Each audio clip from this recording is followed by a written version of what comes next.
The Labour Party is to be investigated for being late in submitting receipts for its widely mocked Ed Stone. The Electoral Commission confirmed it has now received 2 invoices for the monument, which listed the party's election pledges, totaling £7,830. They include £1,575 haulage costs, and £270 for a stonemason to erect it. Labour blamed an admin error for failing to submit the invoices before data of 2015 election spending by all the parties was revealed this week. Much of the subsequent reporting of the various parties' election campaign spending highlighted that the Ed Stone costs had not been revealed. Labour said there had been an administrative error and that it would be quickly rectified. The Electoral Commission has said it will investigate the late submission. The maximum sanction the Electoral Commission is able to impose for a breach of the rules is £20,000. Ed Miliband unveiled the 8-feet stone carving on the final weekend of the 2015 general election campaign, saying that it would be installed in the garden of Downing Street to remind the party of its duty to honour its 6 main election promises. The move was met with near universal derision, and what happened to what became known as the Ed Stone has been unclear. Various unconfirmed reports have suggested it is in a warehouse in London or has been destroyed. Campaign spending. The Electoral Commission told the BBC that it would be looking into the issue of the receipts being submitted late in line with its policy.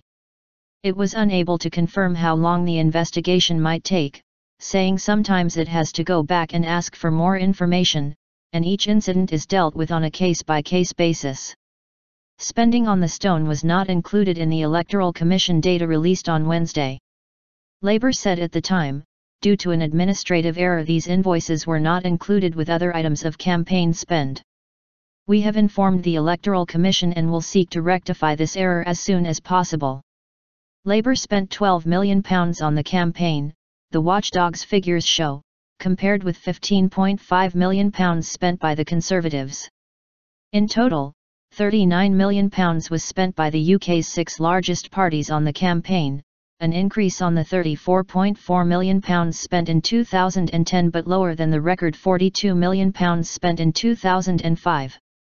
Although comfortably outspending Labour over the regulated period, between May 23, 2014 and May 7, 2015, the Conservatives spent less than in 2010, when their budget was £16.6 million.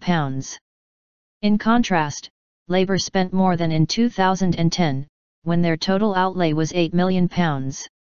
A breakdown of the figures show the Conservatives spent 27.7% of their budget on unsolicited material, such as flyers, and 23.2% on advertising, while Labour spent 61% of their budget on unsolicited material and 7.6% on advertising.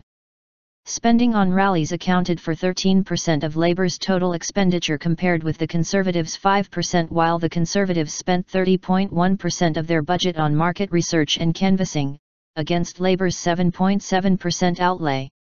The Conservatives spent £1.2 million on advertising on Facebook in the year before the poll, while Labour spent just over £16,000. The figures do not cover some administrative spending, for instance on staff, while spending by individual candidates is reported separately. The SNP reported the biggest rise in spending compared with 2010, when their expenditure totaled £316,000. In contrast, the Lib Dems spending fell from £4.7 million in 2010 to £3.5 million last year. The UK Independence Party spent £2.8 million while the Greens spent £1.1 million. UKIP spent the least per vote gained while the SNP spent least per MP won.